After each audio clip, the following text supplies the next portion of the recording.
Restaurant Varma palace, Yeola Kopargaon रोडचं आकर्षण. Restaurant Varma palace, luxury rooms, multi cuisine restaurant आणि भव्य banquet hall, AC rooms, terrace garden आणि स्वादिष्ट जेवण. एकदा भेट द्या, आपल्या अपेक्षापेक्षा जास्त सेवा मिळेल. ठिकाण येवला कोपरगाव रोड, उपजिल्हा रुग्णालय शेजारी येवला. Restaurant Varma palace. माझे नाव सुमती. मी आज शेतकरीसाठी मुलाखत प्रश्न घेऊन आले आहे. कृपया तुमची ओळख करून घ्या आणि कोणत्या प्रकारची शेती कामे तुम्ही करता. माझं नाव ॲडव्होकेट माणिकराव माधवराव शिंदे. मी शेती ही परंपरागत पद्धतीने करतो, कारण ती माझ्याकडे परंपरागत पद्धतीने आलेली पण आहे. तुम्ही किती वर्षापासून शेती करता. 40-45 वर्ष. आणि परंपरागत शेती व्यवसाय ना आपला, त्यामुळे मी करतो.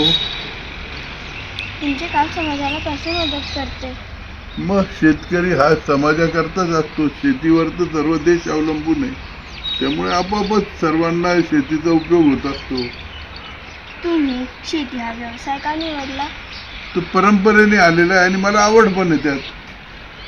तुमचा शेतकऱ्यांचा दिवस कसा जातो. सकाळी लवकर उठणे, शेतकरी मजूर जे आहेत त्यांच्याकडे कामं सोपवून देणे, जनावरांकडे चक्कर मारणे, दूध काढत असेल तर तिथे लक्ष देणे आणि जनावरांबरोबर राहणे, दिवसभराची कामाची नियोजन करणे. तुम्हाला तुमच्या कामात सगळ्यात जास्त काय आवडते. सकाळी उठून शेतकरी जे शेतमजूर आहेत त्यांना कामाला लावणे, जनावरं व्यवस्थित आहे की नाही हे बघणे आणि शेती कामाचं नियोजन करणे. पुढचा प्रश्न, तुम्ही जमिनांची काळजी कशी घेता. जमीन ही नांगरावं लागते, वापरावं लागते, तिच्यामध्ये तण होऊ द्यायचं नाही आणि व्यवस्थित ठेवायची, लेवलमध्ये ठेवायची.